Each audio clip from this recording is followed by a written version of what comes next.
The smart Omega Empress team crowned champions of the Mobile Legends Bang Bang Women's Invitational at the Esports World Cup 2024 has returned to Cebu on August 7 after a stunning victory over Indonesia's reigning team Vitality.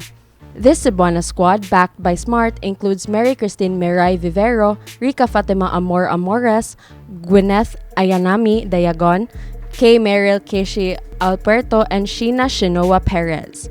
Their rigorous preparation, which involved 8 to 12-hour training sessions daily and strategizing against international competitors, culminated in their historic win.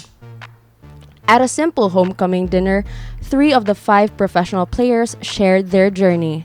Meraaay, the team captain and roamer, described the exhilarating feeling of becoming world champions and dethroning Indonesia's Team Vitality with a decisive 3-0 sweep, making them the first Filipino team to win at the Esports World Cup 2024. Thankful po kami kasi nanalo po yung team namin and masaya po kasi na-represent po namin ulit yung Philippines sa Worlds and nag-champion po kami kaya napakasaya po namin kasi natalo din po namin yung Team Vitality na 24 win streak po and natalo po namin yun and kami po yung nag-break ng win streak nila kaya parang parang goal din po namin yun na matalo yung Team Indonesia kaya masaya po kami. Amor, the mid laner, elaborated on the driving forces behind their success as esports world champions. Din yung isa sa mga nag-push namin sa pagiging champion, yung determination namin. Determination namin manalo, tsaka nabigo din namin yung Philippines nung last tournaments namin, internationals. At least ngayon, parang binibigay namin yung best namin para sa bansa natin tsaka sa pangalan lang din ng Pilipinas sa esports. Nakamit na namin yung world champion. Tsaka gusto namin we want to make our own dynasty. Talaga. Need lang namin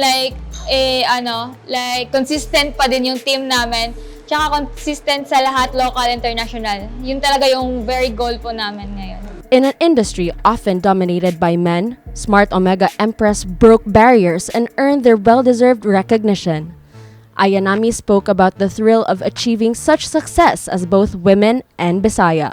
Sobrang fulfilling po sa part na somehow may napatunayan kami ngayon dun sa mga nagbabato na babae lang yan.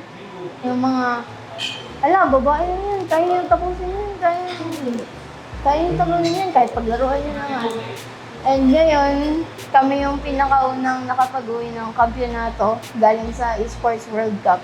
Kaming mga babae lang na yun. So super fulfilling po talaga sa part namin and we take pride. We take the pride in being the Filipinas name, especially Cebuana's name. Kasi aside sa pagiging babae, kami din yung tinatawag na bisakol yung mga tao. So, sobrang ganda po sa feeling. And somehow, siguro sana slowly, mabawasan yung stigma and the stereotypical ng mga tao, stereotypes.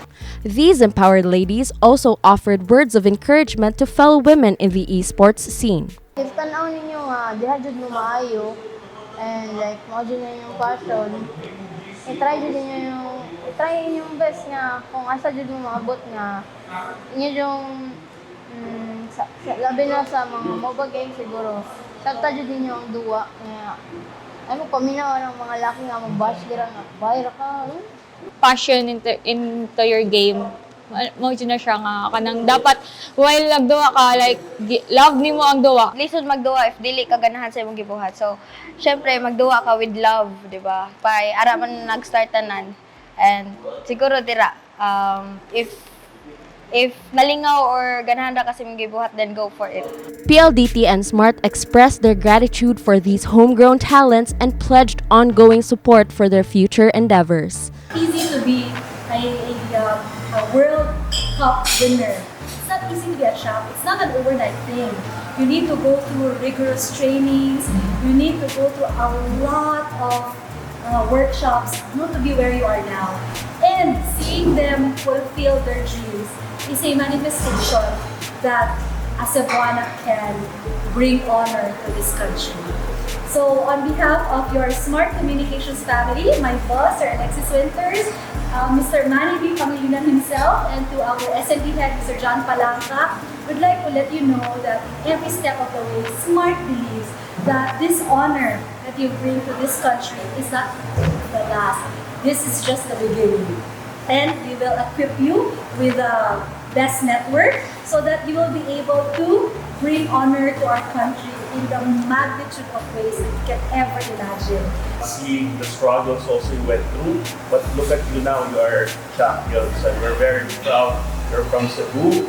And of course, Smart also has been very proud of you guys for days. This has been Joanne Clarice Espinosa for My TV Cebu.